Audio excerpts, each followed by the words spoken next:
Et justement, le Conseil des droits de l'homme de l'ONU entame sa 46e session du Conseil des droits de l'homme, un conseil qui se tient actuellement à Genève jusqu'au 23 mars. Les efforts déployés par le Maroc pour la réalisation du développement durable et la consécration des droits humains sous leurs différentes formes ont été mis en relief. Pour en parler, nous avons le plaisir de joindre par Skype Omar Znebar, ambassadeur représentant permanent du Maroc auprès de l'Office des Nations Unies. Bonjour, monsieur l'ambassadeur. Merci d'avoir accepté notre invitation. Bonjour, madame.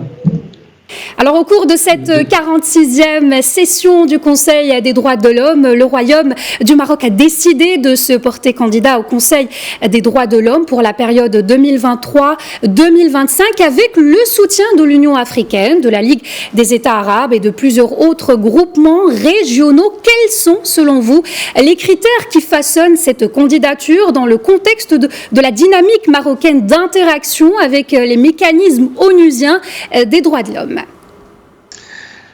Voilà, chère madame, il y a trois critères fondamentaux, notamment, en particulier la question de l'engagement du Maroc pour ce qui concerne la diplomatie multilatérale.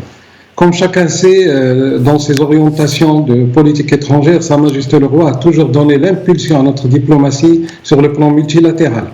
Il n'y a qu'à prendre les derniers exemples de ce que le Maroc a joué comme rôle en matière de lutte contre les changements climatiques, par exemple, ou bien dans la consécration de la gouvernance multilatérale dans le domaine de la migration par l'adoption du pacte de Marrakech en automne 2018 chez nous, y compris dans la dimension humaine.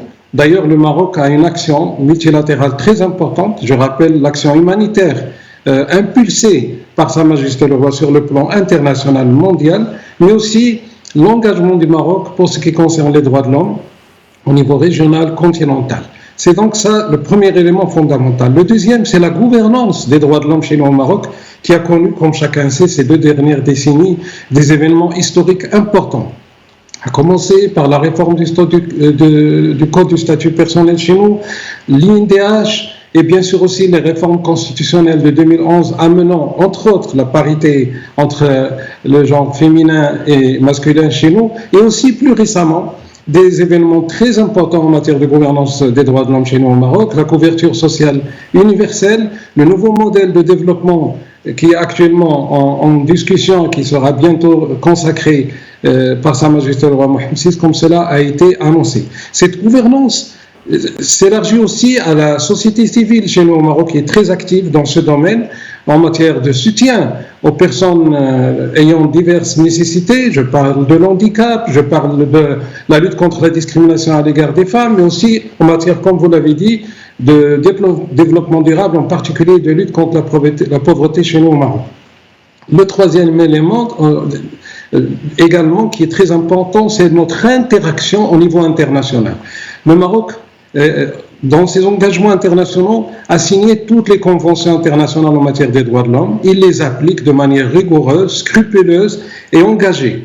Nous présentons nos rapports concernant tous ces engagements internationaux de manière périodique. Nous sommes en dialogue avec les instances concernées, qu'il s'agisse du Conseil en tant qu'institution, mais aussi de ses mécanismes.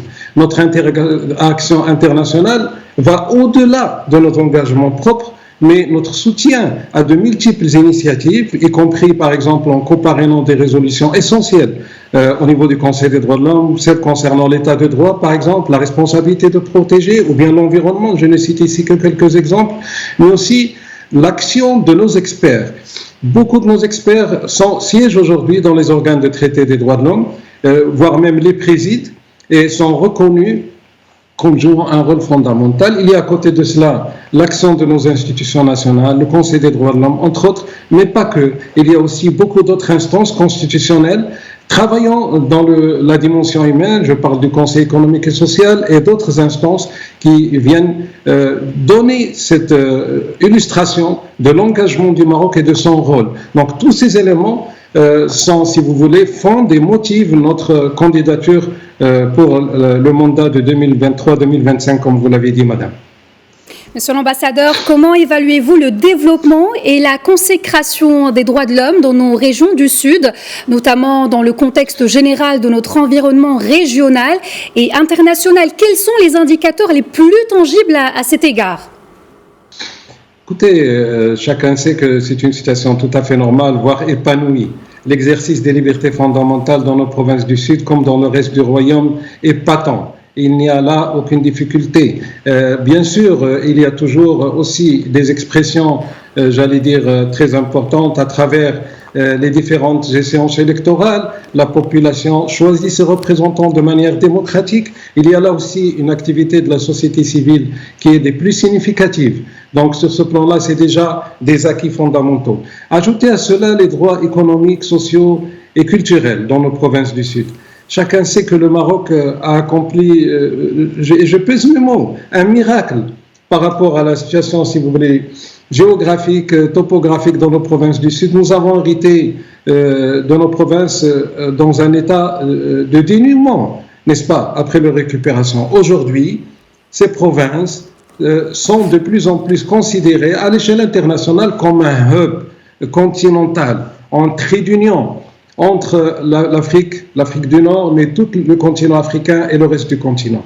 Les réalisations exceptionnelles qui ont été accomplies en matière d'infrastructure, en matière d'éducation, de formation professionnelle, en matière d'énergie, parlent par elles-mêmes. À côté de cela, l'exercice des droits de l'homme dans nos provinces du Sud a aussi un certain nombre de spécificités.